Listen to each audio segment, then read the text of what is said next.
இனி வரும் காலங்களில் நான் இனிமேட்டு அந்த மாதிரி நான் எந்த இதுவும் பண்ண மாட்டேன். பட் என்னைய அறியாமல் இது வந்து நடந்துருச்சு.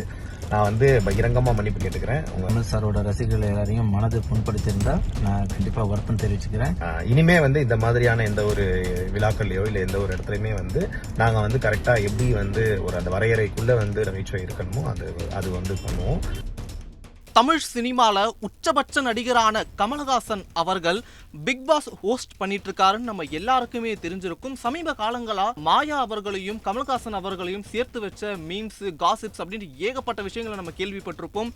ஸோ இந்த மாதிரி டைம்ல நடிகர் புகழ் அவர்களும் குரேஷி அவர்களும் ஒரு மேடையில கமலஹாசன் அவர்களையும் மாயா அவர்களையும் சேர்த்து வச்சு கலாய்க்கிற மாதிரி பேசியிருக்காங்க. அதுவும் வந்து என்னடா இவங்க கலாய்க்கிறதா இருந்தாலும் ஒரு வரம்பு இல்லையா அப்படின்ற அளவுக்கு எல்லாருக்குமே யோசிக்க வச்சது.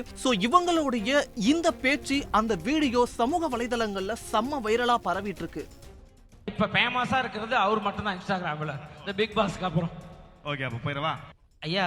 உங்களுக்கு மாயாக்கும் ஒன்றும் கிடையாது. சரிங்க, உங்களுக்கு சென்னையில பிடிச்ச இடங்கய்யா? மாயா ஜால்.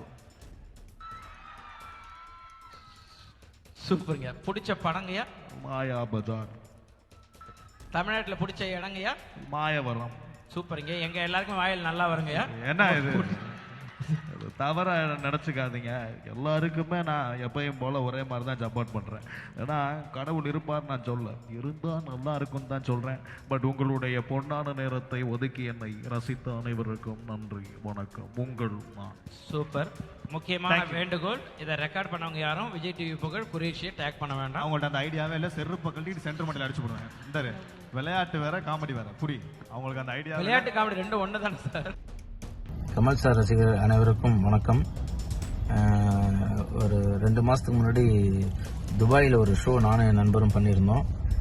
ஸோ அவங்க கொடுத்த ஸ்கிரிப்டில் ஒரு சில வார்த்தைகள் வந்து கமல் சாரோட ரசிகர்கள் எல்லாரையும் மனது புண்படுத்தியிருந்தா நான் கண்டிப்பாக வருத்தம் தெரிவிச்சுக்கிறேன். நான் அந்த மாதிரி பண்ண மாட்டேன், நான் பண்ணதும் கிடையாது. அது இப்படி இந்தளவு உங்களுக்கு வருத்தமாக இருந்தேன்னா தயவுசெய்து என்ன இது பண்ணுங்க. நான் இனி வரும் காலங்களில் நான் இனிமேட்டு அந்த மாதிரி நான் எந்த இதுவும் பண்ண மாட்டேன். நான் ஷோஸ் எதுவுமே அந்த மாதிரி இது பண்ண மாட்டேன். நான் இதுவரையும் பண்ணது கிடையாது. ஓகே, நான் கண்டிப்பாக நான் வருத்தம் தெரிவிச்சுக்கிறேன். எனக்கு வேறு என்ன எனக்கு தெரியல இது இப்படி ஆகும் அப்படின்னு சொல்லிட்டு. நான் வந்து கமல் சாரை எனக்கு ரொம்ப பிடிக்கும். நான் போஸ்ட்டு போட்டிருந்தேன். கமல் சாரை நான் பக்கத்தில் கூட இல்லை, எனக்கு முன்னாடி உட்காந்துருந்தாரு. நான் பின்னாடி உட்காந்துருந்தேன். நான் போட்டிருந்தேன். நான் பின்னாடி இருக்கிறதுக்கு ரொம்ப பெருமைப்படுறேன். ஏன்னா எனக்கு முன்னாடி என்னோட தமிழ் சினிமா இருக்குன்னு சொல்லி நான் போஸ்ட் போட்டிருந்தேன். ஸோ எனக்கு அந்தளவு கமல் சாரை பிடிக்கும். நான் இது வந்து ஒரு மேடை நிகழ்ச்சிக்காக ஒரு விஷயம் பண்ணது தான். அதை தவிர்த்து ஒரு எந்த இதுவுமே கிடையாது. ஏன்னா நம்ம ஒரு சினிமாவிலேருந்து நம்ம சினிமாவோட ஒரு தந்தையை வழங்கக்கூடியவரை நம்ம அப்படி இது பண்ணுறது கிடையாது. இது எப்படி ஏன் இதாச்சுன்னு தெரியல. ஸோ கமல் சாரோட ரசிகர்கள் அனைவருக்கும் நான் வந்து வருத்தம் தெரிவிச்சுக்கிறேன். நன்றி. கமல் சார் ரசிகர்கள் எல்லாருக்குமே என்னுடைய வணக்கம். அண்ட் ரீசெண்டாக வந்து ஒரு வீடியோ வந்து நானும் நம்முடைய புகழ் அவர்களும் பண்ணது வந்து ரொம்ப ட்ரெண்ட் ஆகிட்டு இருக்கு.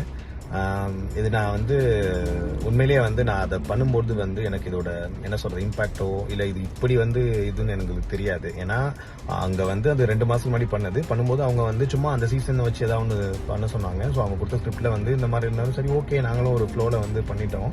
அதில் நிறையா பண்ணோம். ஐ மீன் வந்து அவங்க வந்து பர்டிகுலராக இந்த விஷயத்தை மட்டும் அந்த ஃபோட்டோலாம் போட்டு பண்ணியிருக்காங்க. பட் நான் வந்து ரியலைஸ் பண்ண வரைக்கும் இதுக்கு பெரிய தப்பு தான்.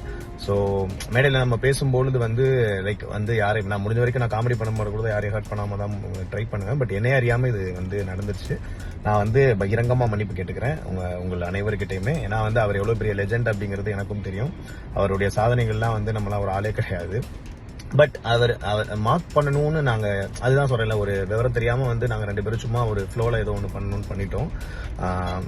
இப்போ வந்து அது ட்ரெண்ட் ஆகுது. இப்போ வந்து நிறைய பேர் சொல்கிறாங்க இல்லை கேட்குறாங்க. அதுக்காக நான் சொல்ல, உண்மையாகவே என் மனசாரையே வந்து இப்போ நம்ம ஒரு தப்பு பண்ணிட்டோம் அப்படின்னா அதில் மன்னிப்பு கேட்கறது வந்து கண்டிப்பாக அது எல்லாருமே பண்ணணும். ஸோ அதனால் கண்டிப்பாக நாங்கள் பண்ணது தப்பு தான், மன்னிச்சிருங்க.